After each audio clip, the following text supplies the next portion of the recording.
Welcome to DotLife. We are having a full jam-packed episode today with cycling and a great Tiny Dot concert. But before we get into that, we're starting out with Bill Forry here at the Dorchester Reporter. Hello, Bill. Welcome back. Thank you for having us. It's nice and cool in here. It is not cool outside. Or in our homes. I'm in my jorts. Yeah. I feel like I could dress normally because I'm in an environment where I'm not melting. Yeah.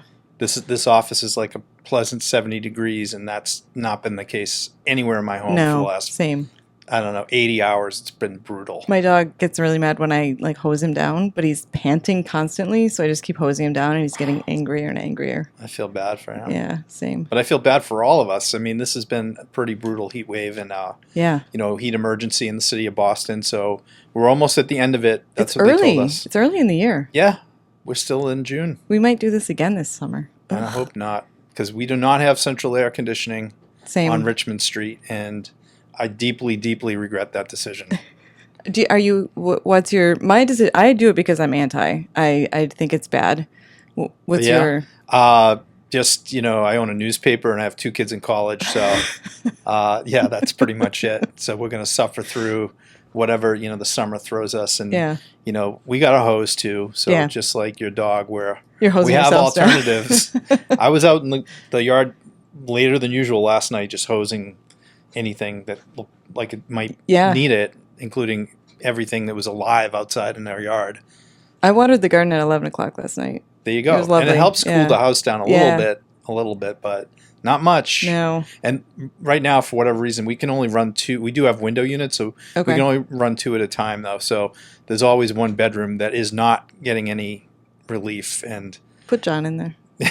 Well, John's smart enough. Our son John is helping this summer and is off camera right now, but he made the wise decision not to come home the last few nights and has an alternate apartment in Brighton. But I heard that's pretty brutal too. That's not AC either. Nope. Man, we're a tough lot over here. We're just gonna suck it up. Hardy people, yeah, definitely. So we've got some exciting news out of New York this morning. We are recording on Wednesday, so this is the day after the big mayoral primary, and shockingly, Zoran Mamdani actually comes out on top from what it looks like. Cuomo did concede last night, so the Democratic Socialist candidate has won the primary. Yeah, kind of a shock to not only New York City, in its internal politics, but nationally. I think it's being read, at least so far, as a signal of what may be happening nationally from the Democratic perspective as a reaction to the new administration and the aggression of the Trump team towards especially, blue states and big cities like New York. Well, and the failings of the Democratic Party. They've just not been winning and not resonating for at least a year now, so that something needs to change with the Democrats, and hopefully they'll listen. Establishment Dems clearly are in retreat. And they were not endorsing Mamdani. They weren't. In fact, even like the New York Times was, they went out of their way, and they don't do local endorsements allegedly anymore, but they went out of their way to badmouth him and say, please don't elect this guy. But New York has had a different sensibility, Democratic voters, because it's a closed primary. Right. One big difference between New York and Boston municipal elections are New York does have a partisan system. So this was a Democratic closed primary on Tuesday. But very interesting how Mamdani, who's only a second-term state legislator, an assemblyman from Queens, 33 years old, was able to surge past somebody like Cuomo. Universal name recognition, with a former governor. Yeah, with a lot more money. And by the way, very tarnished reputation, like kind of run out of town on a rail, really. Right. But he's from an iconic New York political family, and has the support of somebody like a Bill Clinton, right? Who late in the game was out there, stumping for him and obviously fundraising. Yeah. So Mamdani got outspent. I think Mamdani spent like $9 million, which is a lot in the Boston context. That's a big sum. In New York, it's not as big, but his campaign was really more of a viral online social media appeal, and he used it brilliantly. Social media and also retail politics. He was very much going out and meeting people. He did the whole walk Manhattan from top to bottom, and shook hands and talked to people, and Cuomo was largely absent from this race. And as he was doing those walks, he was on video most of the time, and like talking to people in an intimate sort of way. He also did have support from high-profile political leaders. They just weren't their traditional Democratic establishment figures. It was Alexandria Ocasio-Cortez and Bernie Sanders, which from that base, the Democratic base, controversial figures, nationally, but in the New York context, clearly has appeal. So, what does this mean next? I mean, one of the interesting things for our discussion here in Boston is what are are there any corollaries here with our race that's going on now with Michelle Wu, an incumbent, being challenged by three men, including Josh Kraft, who's the big name and obviously the well-funded, well-financed, and the favorite to be, in the top two, in the finalist. Boston, of course, has a preliminary election in September. There are two other men running, Robert Carpucci, who we profiled in the Reporter this week, and we'll talk a little bit about him. We talked last week about Domingos de Rosa, who's also running against Michelle Wu. So because of those two men, we have a prelim in September. And keep in mind, just like in New York too, we also have early voting in Boston. We have voting. People are going to be voting before Labor Day. They're going to be voting in August. Okay. And so it's coming pretty fast. Yeah. We're almost in July here. So this race is really coming to a head for us. I think one of the things to take away from New York, from the Boston perspective, is Michelle Wu has a lot in common with the winner of last night's Democratic primary. Yeah. She herself was is left of center, is perhaps not the establishment favorite all the time with locally, although she's obviously built a coalition. Right. The difference is she's an incumbent. So this is being framed in New York as sort of a change election, anti-incumbent. But that's because the incumbent in New York is Eric Adams, right? Let's keep in mind this is as flawed as they come in terms of candidates. As flawed as you can get. And he's obviously was indicted for corruption. Those have miraculously disappeared given his coziness with Donald Trump. Yep. And what we can see now is that, and as my phone's ringing in the background, so you're in a newsroom, what's interesting also for Michelle Wu is that both Mamdani and another progressive candidate in New York, Brad Lander, are clearly fans of Michelle Wu. They did a lightning round question in one of the debates just before this election in New York City, and they asked the candidates, who do you think is the most effective and kind of important Democrat now in the whole country? And there were a variety of answers from the, I think, 8-person field. But Michelle Wu was the pick of Zoran Mamdani and Brad Lander. Wow. And it's interesting to, Brad Lander, who finished out of the running, I think he had like 10 or 11% of the vote on Tuesday, is very much in league with Mamdani. So they endorsed each other in this ranked choice election that they do have in New York City. And that's a big difference you see between the Boston race and the New York race. Ranked choice voting, it behooves them to be kind and to have this cross-endorsement relationship. You're not seeing that here. It's actually getting a little bit nasty. No, we haven't seen that in a while in Boston. We, of course, don't have ranked choice voting. Right. There's a movement afoot and a home rule petition to bring it to city elections. But that has to go through a whole process that we're still in fairly early stages of, actually. What's your prospect on that? You think it's likely to happen? I think the legislature is unlikely to really move that quickly, at least. It may eventually happen, but I don't think it's going to happen. It certainly won't impact this year's election, of course. Right. Maybe for future elections. But there's a big debate about whether it even makes sense here. We've recently run commentaries on both sides. I think they have it in Maine, in all of the elections. In the state elections, right? Yeah. And they clearly have it locally in Cambridge and I believe in Somerville as well. So it's not, a wildly out of context concept here. Right. But it would be in Boston. It would be a new dynamic.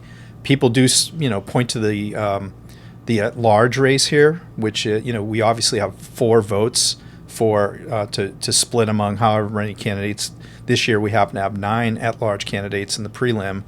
We'll have 4 votes. But you're not ranking them. You're just picking your top 4. That's correct. Yeah. But there are little ways you can weight it. Like there's something called the bullet vote where you can just vote for one of those 4 candidates instead of giving all, splitting the vote up. So there's little tactics with that, but it would be very different than ranked choice voting, which what we'll see here in New York is the vote totals will change over the next week as they assign those number 2 and number 3 votes around the table there. It won't change much. This was not very close. No, I think it was 43.5% for Mamdani to like 36 for Cuomo.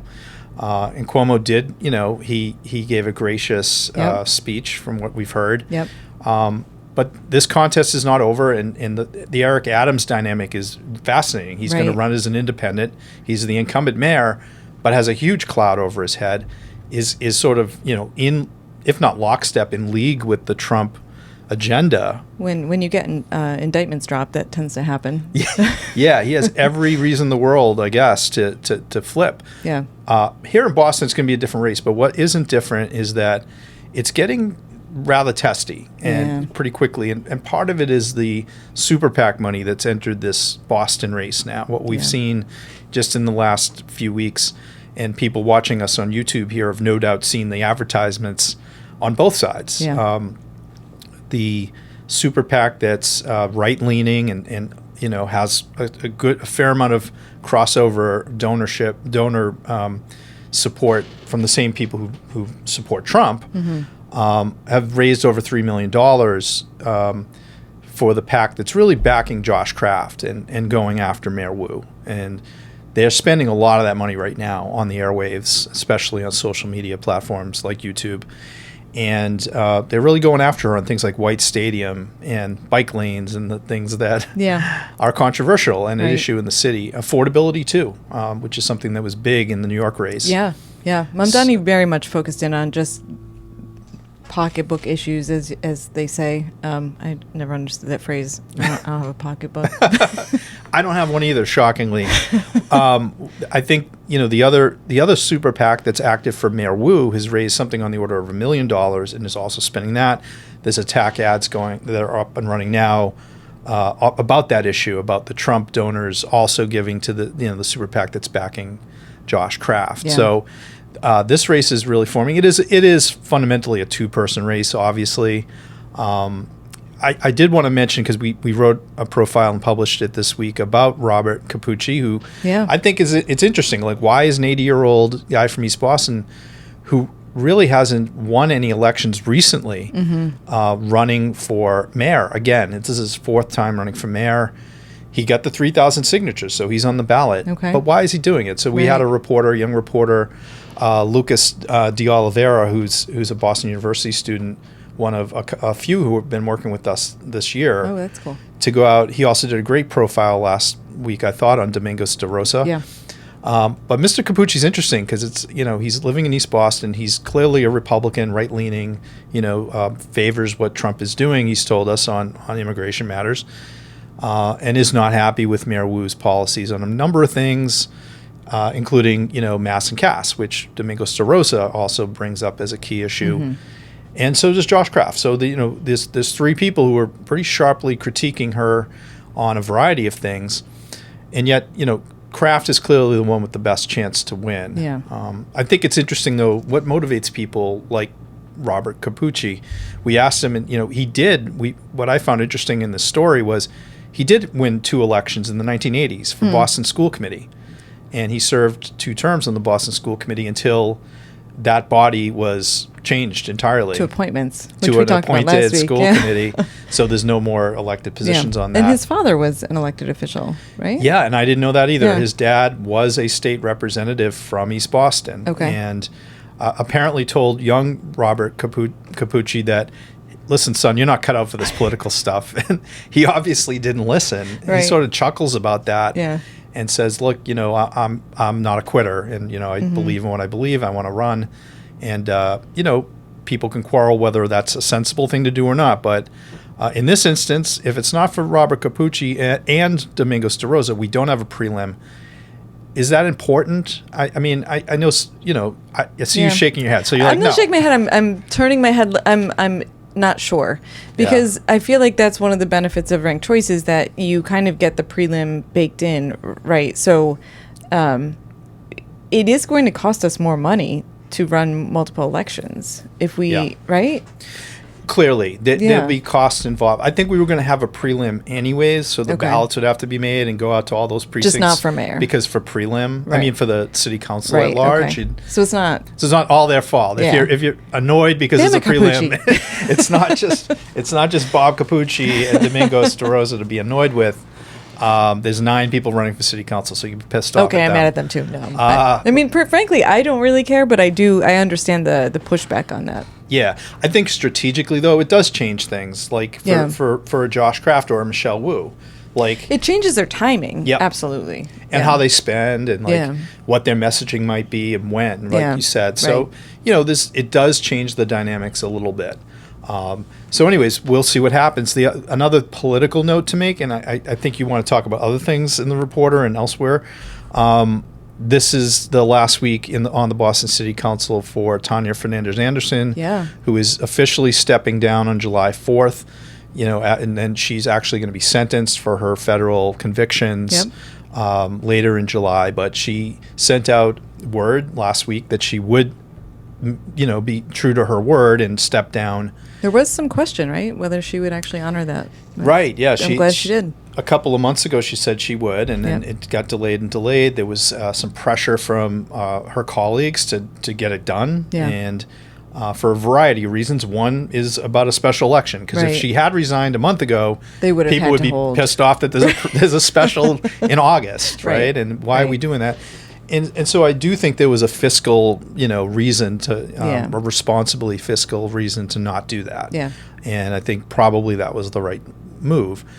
So 2 things to know is if you live in District 7, and many Dorchester people do because it includes parts of Upham's Corner, Dudley Street, Triangle, etc., you'll be without district representation until the end of the year. And it's an open seat for the election. It's an open seat. Yeah. And there's a huge number of candidates. Yeah, I think the number is around 10 or 12 candidates, and we are writing about that race, so we'll be talking about that. Don't worry. But, that's important to know just for folks who aren't aware of this. District 7 does include, it's centered in Roxbury, but also has chunks of Dorchester, and other city councilors are going to have to pick up the slack, frankly, constituent-wise, over the next few months to step in, because her office, she will have staff remaining. Councilor Fernandez-Anderson's staff will still be there, but she won't have a vote. District 7 won't have a district vote. There is one question I had for you about Josh Kraft. So you say that this is a nonpartisan race, but his signs clearly say Josh Kraft, Democrat for mayor. That's interesting. Yeah, you're right. They do. I wonder if Michelle Wu has done that. Yeah, I don't know. Or what the precedent is. I think, that clearly there's a sensitivity there, right? Yeah. Because I think he's doing it. Like, thou protesteth too much, right? Like, I'm a Democrat, really. Yeah, I'm going to have to go. It's a really good point, and I'm going to have to go check on some of the signage. We have a mini collection here. I don't think Tom Menino ever did that. Okay. Marty Walsh may have. Okay. And maybe it's him coming out of the State House and where you do have a partisan election, obviously, and so some of your merch and your branding might have that on there. But that's a good point. It speaks to maybe, Kraft really, really needs to and is desperate to get away from this tag. Yeah. Because it could be a fatal one. Obviously part of Michelle Wu's strategy, and it's a sensible one, is to paint her opponent as Trumpy. Right. That's a loser here in Boston. I mean, I understand there's 20% of roughly the city that probably likes the president. Definitely. But that's not good odds for anybody running on the ballot here in a city election. And he has been tagged with that now because of the donor crossover. Yeah. Now, I want to be clear that PACs, super PACs, they're forbidden from coordinating their with the campaign. With the campaigns, advertising and whatnot. But that doesn't prevent the public's perception from saying, okay, wait a minute, this is the same playbook, same donor group, like. Well, even if they're not coordinating, they've obviously seen things in Kraft that make them think he's amenable to their sensibilities, or they wouldn't be contributing. I think that's true, although I also think, and we saw basically the same group of donors line up in the last election against Michelle Wu for Anissa Asabi-George. Yeah. And I think the Asabi-George folks, were you like having money come in to help you, but sometimes, you get tagged as something that's really not your politics. Right. And, I don't think that Josh Kraft, frankly, is a right-wing, Trumpy Republican. I think he has an element of conservatism when it comes to housing, and he certainly doesn't share the mayor's policies across the board, but he's been pretty clear and consistent about he doesn't support the president's position on immigration, for instance. Okay. Has he been as full-throated about that as he could be? Maybe not. And that's where, the super PACs, which can help you, can also hurt you. Right. If the public's takeaway is, it's the same old with that. Yeah. Well, let's talk about economic development coming out of the mayor conversation. We have a new business in Dorchester on .f. Right. And this one is a chain, I guess. The second location, the first one was in Easton. And the owner is Melissa Mazzeo, I believe her name is. I think that's right. Yeah. Melissa is second generation, part of a family business that, as you mentioned, started in Easton. It's a consignment chain shop. is tongue in cheek, of course. Right. Yeah. They got two. Just like I have a chain of newspapers there. The Merry-Go-Rounds is a curated children's consignment shop, and it's located right next to one of our favorite restaurants, Via Canuccia. On Dorchester Avenue in the St. Mark's area. Okay. And it just opened in May. It's based on the shop that's in Easton, which folks may know, and it's done very well there. It's been around for a couple of decades. I think her mom and dad started it, and her mom has run it. So she was part of that family business, went on to some other pursuits in her adult life, and has now been part of the family business again, but is living in Dorchester. She and her partner live there. And in the Four Corners neighborhood. So it's kind of her adopted home, something you can relate to, Erin. And like so many people who've chosen to live here, they see the opportunities that are here. And one of them in a space that Melissa thinks can thrive is children's consignment. And the model's interesting. It's something I'm definitely going to take advantage of, because as my oldest son here can attest, we have plenty of surplus children's clothing and equipment from over the years. So this is a place that people are encouraged to check out. Even if you don't need to buy for a youngster, you may have things that you could put on consignment there. Do you know how old the kids' clothes go up to? Is it? I think it's really geared towards the younger kids. Okay. Yeah, I think it's like infant up to, I don't know, like preteen maybe. Okay. Yeah. And they take clothes donations, or is it consigned? I think it's all consignment. Consigned. Okay. Yeah. And it's some new as well, I believe. Exactly. Okay. I think that's what they're focused on. So it's a nice development to see new business coming into a block where, I think that space was vacant. And at one point, I think we were thinking maybe Via Canuccia will expand into that. And they've obviously done great in the space they do have. If you haven't checked out Via Canuccia, by the way. Yeah. Right, excellent. Some of the best bakery goods around, too, for on the weekends. You get in there early, and there's quite an assortment. But we're talking about merry-go-rounds, Bill. Stop getting us hungry. I know. I'm sorry, it's that time of the afternoon here. Merry-go-rounds, by the way, is a very cool name for a consignment shop for kids. Like, very, very cute. I also really love the environmental aspect of this. So a lot of people just, try to give away kids' clothes, but they often can't find a person that they know who needs them, so they end up trashing them. And this is a really great way to. Kids' clothes don't generally get used that much. A lot of people. I know a lot of people who've had kids in my friend group who they get so many outfits when the kids are tiny that they maybe wear them once. Sometimes not at all. And exactly. Or they get them when they're like newborn and they don't fit, so they never wear them. Yeah. So this is a great way to get rid of them. I hope it's helpful to we've over the years, I can say, my wife and I have, passed on a lot of clothes to friends and relatives and things, and I think the concept here is to help families that need that, and it's an affordable It's an affordable price point, and we have a ton of kids. I mean, Dorchester is still the part of the city, and we know this from BPS stats, with the largest school age population around. Yeah. So there's obviously a market here for it, and we wish her well. I think it's a smart idea. Very cool. There's another Dorchester-based female making news. She's the valedictorian of Boston Arts Academy, which is not in Dorchester, but was for 3 or 4 years while they were building that gorgeous new facility over in the Fenway neighborhood. But tell us about Tell us about her. Leah Pires is the valedictorian at Boston Arts Academy this year. She's 17 years old.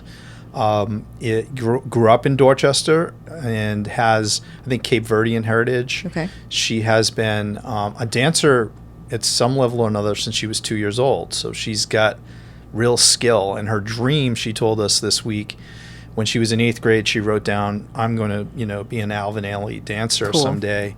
And in fact, she's been accepted and will be going in the fall to the Alvin Ailey School at Fordham University. Awesome. Where she's been going there every summer for their summer programming, and she's been accepted, which it's obviously an elite dance school in New York City. And what's also great about this story is she's a high-performing student, obviously, as the valedictorian. She had other options. She was admitted to other very prestigious universities across the country, but money was an issue, like for a lot of kids in our neighborhood. Fortunately, Boston Arts Academy has a foundation, and it's supported with a scholarship fund from Paul and Sandy Edgerly, who many people in Boston know are tremendous philanthropists and just very generous folks. They through their support, she's going to be able to do this, I think, in a full scholarship. Wow. That was her goal, at least, and it sounds like they are going to afford her the opportunity to take this, this dream trip and her, her education in New York. I thought it was interesting too. Leah told us her personal story about when she was real young. Her parents thought maybe Boston isn't the place to raise our daughter. Maybe she'd be better off in the suburbs. They moved to Whitman, Mass, and I don't know where that is. It's It's kind of past Brockton in that area, going down that kind of towards the south coast. But like a lot of people, I think, you think, well, if you go to the suburbs, that's a better opportunity for our kids. That's the perception sometimes. Right. And in fact, they found, wait a minute, we need to be in Boston. That's where, primarily because Boston Arts Academy is just a terrific institution. As you mentioned, they have a brand new facility next to Fenway Park. But for a few years, they were housed in Fields Corner. They shared space with what used to be the Grover Cleveland and Cash High School. They've since moved, but she spent her freshman year close to home. She's from the Upham's Corner neighborhood. So this is a great story about, and we have a whole page of valedictorian news, about other young people from our community. Most of them we focused on this week was Boston Public High Schools, but Leah really stood out as somebody who's got this fascinating story. And awesome. Good luck to her. That's great. Very proud of all these kids. We'll have more graduates and valedictorians in next week's edition from some of the private schools, and not all of them are Dorchester kids. We Southie, JP, the surrounding neighborhoods, obviously Mattapan. Yep. We have a ton of talented kids coming out of our city right now.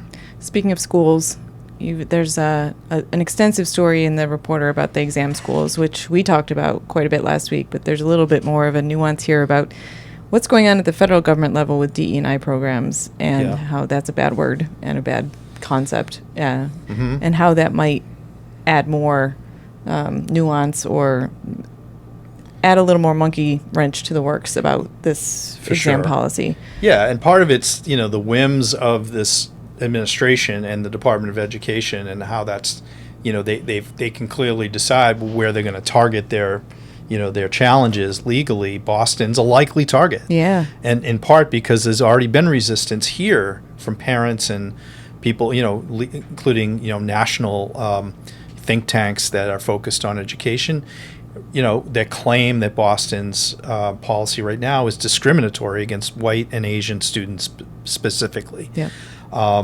Chris Lovett, who's, a Boston Latin School graduate, veteran Boston journalist, and has been writing about BPS issues for close to 50 years now. Wrote the story for us this week. If you need a deep dive into what's going on with the admissions issue in exam schools, this is the story for you. And you may need to, it might be a Sunday read. It's like 2,500 words, but it's a complicated issue. Yeah. We scratched the surface of that last week and right now, but it's, Chris gets into the layers of the various challenges over the decades and how this policy has evolved and why now is a moment. And in part because it's an election year, right, where it's coming into sharper focus right at the moment. But, what the feds decide to do, like with everything we're talking about pretty much these days, is determinative on this, because they could come in and just undo or attempt to. Now, there'll be legal challenges to that. But they're already doing something similar to that in Virginia at the moment, which Chris details in this story. So something to keep in mind as this Boston policy gets reviewed. It's summer. Yeah. So let's talk about all the fun things that are going on in the city. Yeah, this weekend's packed. All of a sudden, Saturday are 2 festivals pretty close to home. One is in Dorchester, arguably. It's in Franklin Park. So Franklin Park straddles, as you know, like 3 neighborhoods. But it's at the Playstead. The BAMS Fest is this Saturday. I think it starts at noon. There's a whole lineup of artists, and BAMS stands for Boston Arts and Music something or other, right? I think. I don't know. You're going to check that out as we figure this out. I thought you knew. I should know, but I can't even get my state rep's name right sometime. What do I know? Boston Art and Music Soul Fest. Okay, there you go. So, and this has roots really with like the Alma Lewis Playhouse over the decades, and it's, as I said, at the Playstead in Franklin Park. So that promises to be a fun afternoon, evening of events. Is a great website, BAMS, that has, like, look it up on Google. They have a whole lineup of the schedule and everything. So we've had some former BAMS performers. Paul Willis is one of them. A couple of ours, Noah Soul, played at Dorchfest. They're always a hit, so definitely check out BAMS. It's a good take, and I believe it's a free festival too. There's also a free show on Milton Hill, a lot smaller, but it's a 2-day festival coming up in Milton, just on Adams Street over the bridge from Lower Mills. And just as a reminder, there will be fireworks involved on Saturday night. So I need the dog owners in particular in the neighborhood to, be cognizant of that.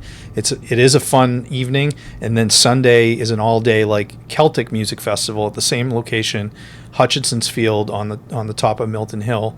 I do want to call attention. There's also a very interesting letter to the editor in the Reporter this week from a gentleman whose dog freaked out from a fireworks display in the city like a couple of years ago, and so and it's a problem. Dogs run away and never come back. Sometimes it's terrible. So he has an article outlining his tips to other dog owners. Nice. He has a new dog and has trained the dog to be not as freaked out by fireworks. So he's given a lot of tips in this week's Reporter. Have you seen the drone shows? I've seen some drone shows. I've never been to one. I've just seen seen them online. There's supposedly one in Harvard Park or Harvard, somewhere over near Harvard, later this summer. Okay. Those look really cool, and I think they're quiet. Yeah, they're definitely not blowing up and scaring dogs everywhere. Fireworks pose other problems too with fires. They actually have been implicated in house fires and wildfires and things. So it's something to watch for. The Milton folks have been doing this for a while, so it's it's known. It's just like, which weekend is it going to be? Yeah, I'm with you. I think it's a fun time, but and then one other festival or upcoming event in Dorchester to mention is July 11th is the night market, which has been a huge success in Fields Corner. The Vietnamese community, the Little Saigon Cultural District is the main organizing force behind it. I believe it's 4 to 9:30 p.m. on Saturday, July 11th. So keep in mind, Dorchester Ave will be shut down between Adams Street and roughly Melville for a number of hours. But it's a great take if people haven't checked it out. It's becoming a big draw across the city for folks who are not only interested in Vietnamese culture and cuisine, but just a night out in the city. Cool. There's like a beer garden, all kinds of stuff. So be watching for more coverage of that next week in the Reporter. You said that's on the 11th? July 11th. Cool. Yeah, it's a Saturday afternoon, evening. Awesome. Yeah. Very cool. Well, stay cool. I'm going to stay in this office until further notice, probably. And next week is July 4th, so I don't think we'll see you. Happy Independence Day. Yeah, Enjoy. You too. I hope you have a great one. Thanks.